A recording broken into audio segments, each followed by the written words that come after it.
28 digital nomad apps. In this video, I'm going to talk about 28 digital nomad apps that I use daily. These are apps that also you can use, also if you are not a digital nomad. And before we proceed, let's answer the question: what is a digital nomad?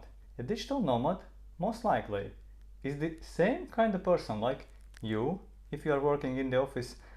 Only a digital nomad works not from the office, but from an apartment, a cafe, a co-working space. These jobs that digital nomads usually do are digital, as the name suggests: marketing, programming, teaching online, jobs that you can do from a computer. And the second part of the term refers to the fact that digital nomads live nomadically. We move, we change places, we change countries. Today I may be in Riga and tomorrow I may be in Rome, and then 2 weeks later I may be in Spain or Thailand. That's the way it is. In this video I want to talk about two kinds of apps. First, travel apps, because digital nomads are also travelers. We are people who travel a lot, extensively and long term. And then I'm going to talk about the work apps that I use for work as a digital marketer, SEO specialist and part-time content creator. Let's start with the travel. First app, Revolut. If you would say, Kaspars, you can take only the bare minimum, I will tell you, I need a laptop, I need a phone, I need a passport, and I need a bank card. And the bank card that I use a lot and the most is Revolut. That's my number one choice since 2017. I just like the app and I like the exchange rates and the overall user experience of using Revolut. Next travel app, Arlo. Arlo eSIM is the only service that I have been using and recommending to everyone since 2021. I have used Arlo at this moment in more than 30 countries. I have a video on Arlo and why I love Arlo. You can go and watch that video. Internet abroad, that for me is Arlo. Another bank card, I'm using also a Swedbank credit card from Latvia. They have a good insurance and it's just nice to have at least two bank cards. Next, insurance again.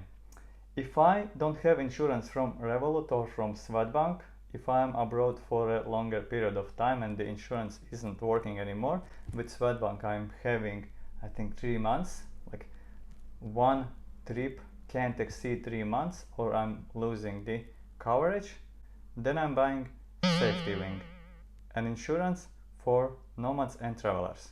Next, Booking and Airbnb, two websites that I use the most, two apps that I use the most for all hotel bookings. Booking is my number one choice and Airbnb is my number one choice when looking for a place to stay somewhere for more than a month or a month, because on Airbnb they have great deals for long-term stays.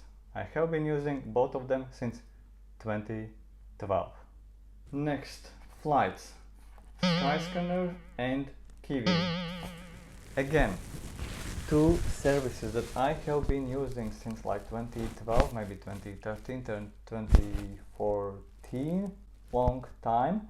I have tried many different flight search websites, but these two, Skyscanner and Kiwi, are the ones that I use the most. I like Kiwi for finding unprotected self-transfer flights in Europe. They have this feature called Nomad flights, something like this.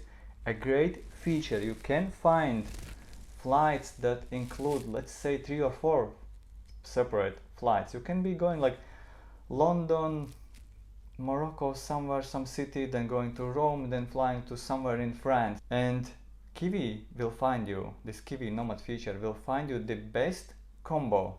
Maybe it's better to fly from London to, I don't know, Rome first and then go to Morocco. That's the feature I like about Kiwi. Skyscanner is just a great search engine for all kinds of flights. I book flights mostly directly from the airlines, unless it's something like 15-20% cheaper to book from a third-party website. Then I may consider to buying from the third-party website. I do so because it's just easier to deal with the airlines if there are any kinds of problems. Expenses, okay. An iPhone app that I use to mark down all my expenses and divide them into categories. That's it. Super simple app, very easy to use. I have been using it since 2021, the end of 2021, so a few years already, and I really like it. It's super simple to use. That's the main reason I love about this app, and it gives me a great overview of where my money goes. Now let's go to digital nomad apps part 2. The apps that I use for work, the apps that I use as a digital marketer, as an SEO specialist. First, 3 storage apps: Google Drive, iCloud and Dropbox. I use all of 3 services because they are good for some specific purposes. In my case, I have been using them for many years. I have 2 terabyte iCloud, 200 GB Google Drive and something like 50 GB Dropbox. I got it many years ago from referrals. I was referring people to use the app, and so I kept on getting free storage. The main reason I use these services is so I can have all my files. I can get to all my files from wherever I am. And for example, changing a computer is super easy. For example, last year I bought a new computer, and setting it up and getting all my files in place, like getting back to all my files, took me only 1 hour. Imagine buying a new computer and setting everything up, like restoring everything in 1 hour. That's the number one reason for me to use cloud services. I also keep my photos in Google Drive, some of them, and in Flickr. Google Meet, all video and audio calls, mostly for work, I do with Google Meet. I haven't really used Zoom. Next, Slack, written communication for work. For some projects I use Slack. It's the best for them, for these projects. For others I may use WhatsApp or just email. Next, since I also build a lot of websites or look after them, I use also 7-8 maybe hostings. 2 that I can recommend at this moment because I have also worked with their support and have gotten good support. So I think that's a good thing, that you can easily reach support and get help.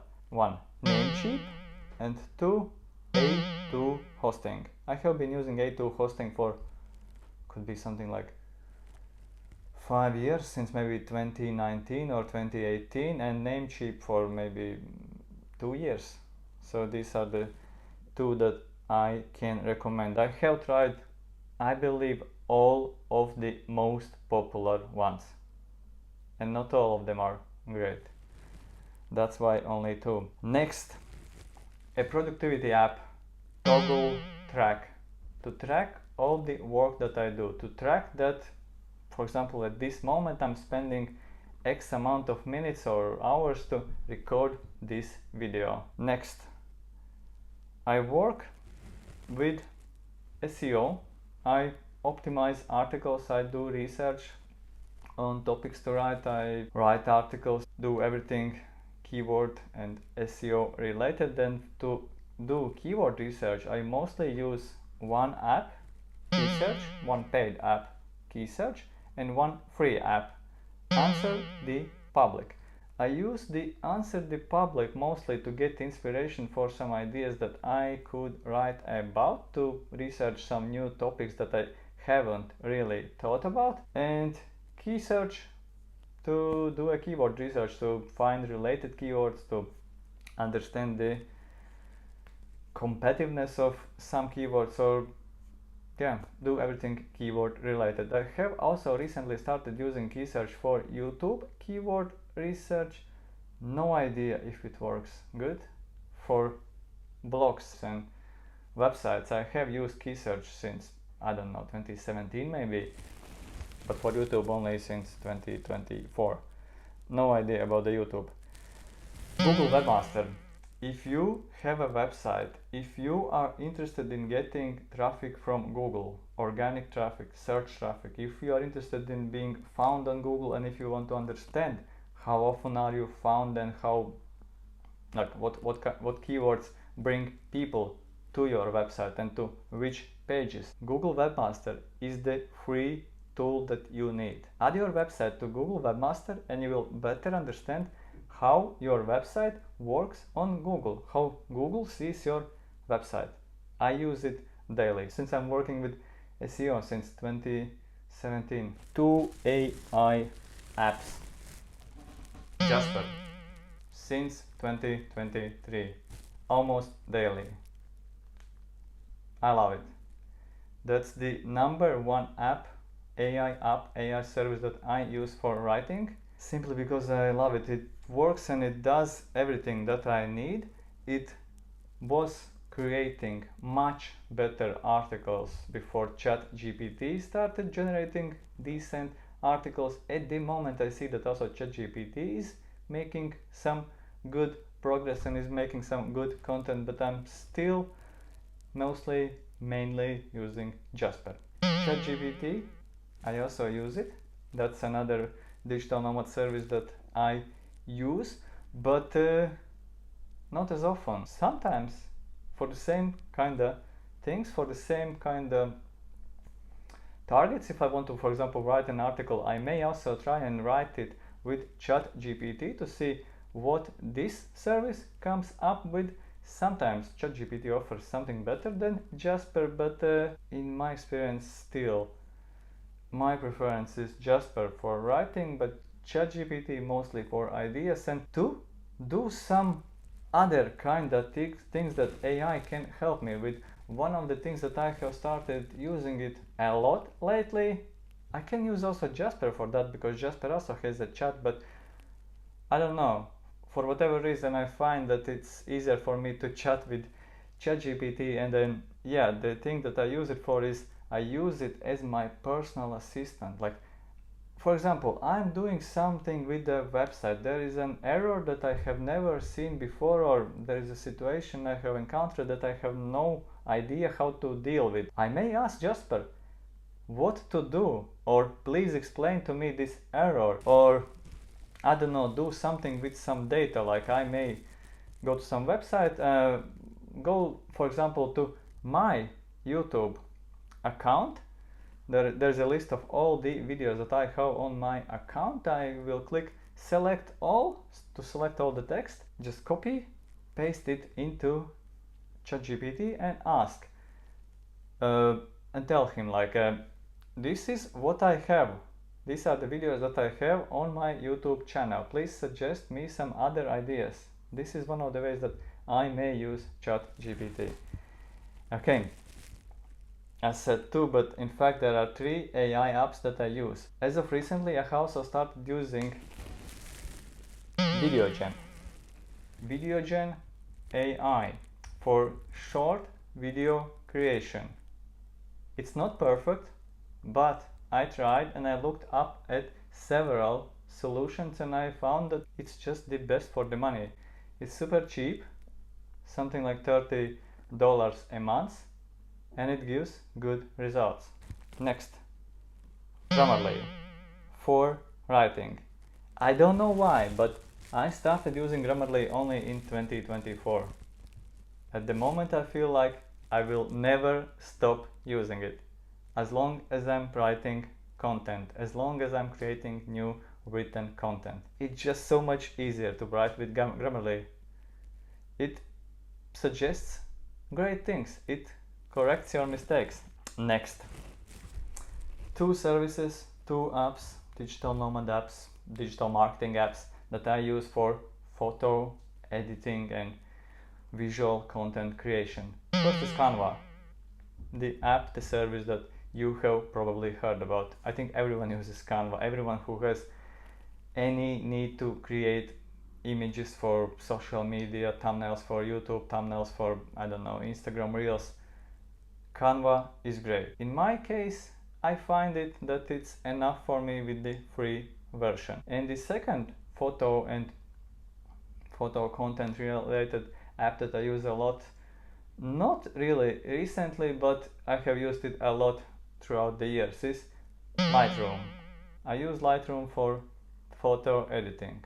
Anything else? Oh yeah, NordVPN. Since January 2024 I use NordVPN.